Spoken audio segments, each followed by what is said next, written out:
It's a bummer, but hey, it's not that bad, and I enjoy it. That being said, I'm also waiting tables this year, you know, but that's because I get bored and lonely. Beekeeping is extremely a lonely lifestyle.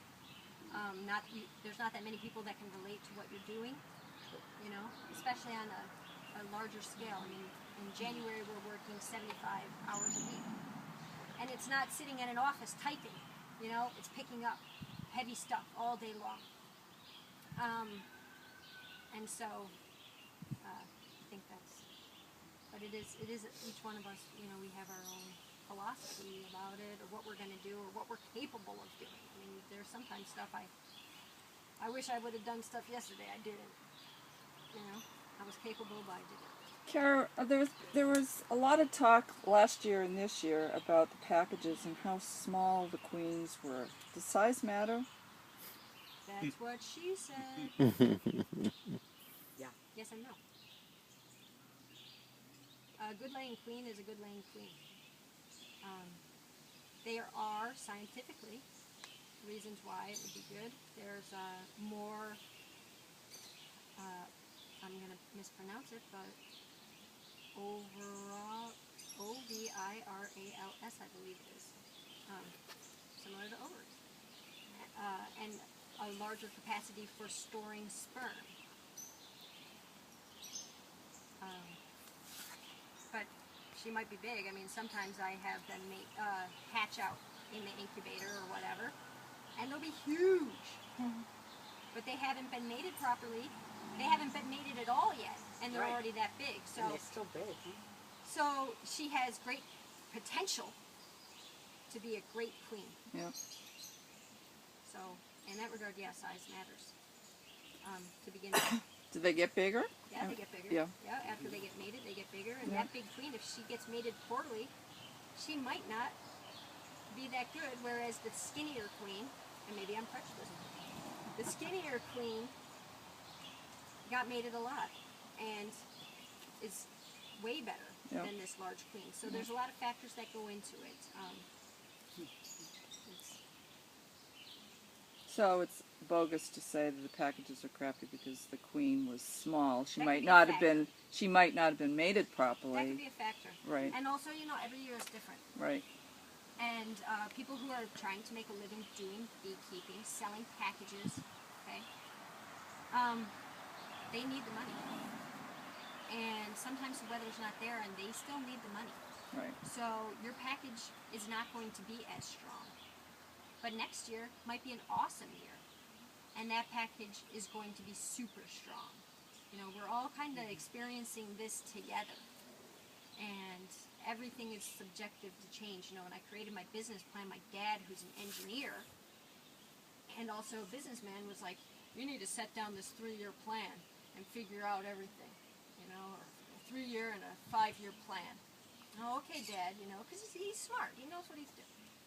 No, by year 3, I should be making $75,000.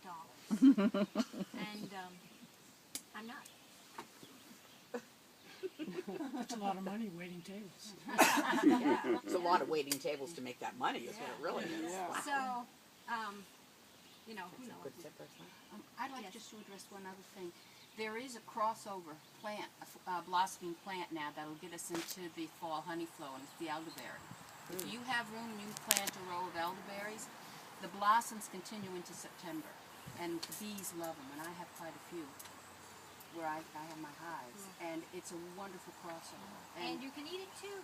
Oh, Yeah, they're right. great medicinals too. You If can the make birds don't wines get and them jams first. Yeah. Well, you can also eat the flower, apparently, Oh, which yeah. I've never Yeah. tried. Have you? Oh yeah. You can make there's something called elderflower champagne, which it's not really champagne, but it's a drink that goes back about 400 years in England, and it's delicious. And it doesn't take long at all to make it. You bottle it up. It takes 2 weeks to Is build it up a fermented? fizz. Only to the point where you have a certain amount of wild yeast on the blossoms, and you add very little sugar to it. So that builds up this fizz. So when you open it up, it tastes like a really nice, very light, fizzy lemonade. In my house, we call it fairy nectar. Oh, cool. That's nice. Cool. Well, anything else that we want Any other to questions? discuss? I have a question. I just put on my super last week. Both of my boxes were drawn out. Jean recommended 16 out of 20 before adding the super. Am I going to get honey this time of year? No. I would take that box off. Take And the see, I box would off? not. I would advocate she leaves it on and see if they won't draw some of the comb in it, and then take it off later on, like at the end of August. Oh, it's not drawn out? No, it's not drawn No. out. They're brand new. They just started Oh. this year. They've only got foundation. We're drawing out. They're at this drawing. point. Then no. Well, Jean, I would have to beg to Differ, yeah. differ, and that's You ask because three more Because of us, that you way may get we'd three be other further different along next year. they need food to make wax, and wax is a reduction of all their other resources, right? If you want to make a lot of brood, you're going to sacrifice wax production. If you want to make a lot of honey, you're going to sacrifice brood production. I mean, you can't have it all. And so right now, there's no honey coming in, or very little, a trickle. It's not, and the hive is small, right? They're not going to have enough to draw out foundation. Drawing out foundation is very difficult, and this is not even, no, Good point. So I should be feeding them No. still. maybe. Oh, You gotta look at your hive. I don't know. There's no clear answer. People call me, they say this and that and this and that. I say, I don't know. I do not know what you're seeing. When you say you have a strong hive, what does that mean? A strong hive to me is like 20 frames of brood. Or I mean 20 frames of bees, solid right. bees. That's a strong frame. I mean a strong hive. If a strong hive to you is 8 frames of bees, no, whatever I'm going to tell you, no. So I don't even do that anymore because I don't want to be responsible.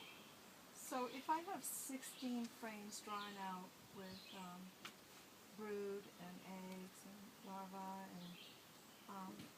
and I take the super off, am I going to add another box for them? you're in deeps, right?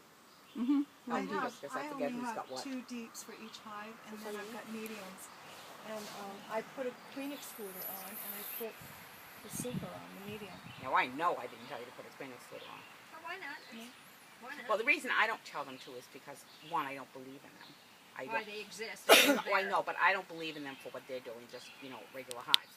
I use it with my cut comb, but I don't use it with my regular honey. As I recall, that hive you're talking about is pretty strong. Actually, both of them are Yeah. about the same gene, and I added supers to both now, as of last week. I agree. I see what you're saying, and probably taking that super off now is a good idea. Well, I just put a sugar. I know, If but you I get just a lot put. of bees in there, yeah, though, wait a I've minute. got- she said see, she I'm has worried. 16 frames of bees Yeah, and brood. I'm afraid No, they're going you're to gonna swarm. Is that what you said? 16 frames of bees and brood. Out of How many 20. frames of brood do you That's have? just what I was going to ask her. I would probably say 2/3 of that 16 is brood. I'm bad Both with sides? numbers. Someone give it That's more than half. I would say That's 12. not- Two-thirds, that's 16, that's 12. 12 out of I would say 20, 12 out of 20 is probably brood. Yeah. both sides. I'd be impressed to see it. Me too. Yeah. So, Guess I know where I'm going next week, huh, girls? Are you? Yeah. Yeah. Yeah. I mean, I'm and make a guessing. I don't judgment recall If there's a lot exact- of bees, the summer equinox is not here yet, That's right. so she is still laying. But there is a taper back because of the lack of honey, ideally. I'd be really impressed if you do have 12 frames of brood. That's a lot of brood, and which is great. In which case, give them space. Yep. However you're going to do it, give them space. My coworker, he was saying to me he's going to start putting foundation on the bottom. Oh. Which, in that case, this time of year, they're not going to make wax. You might as well put it on the bottom. What do you got to lose? They got the space.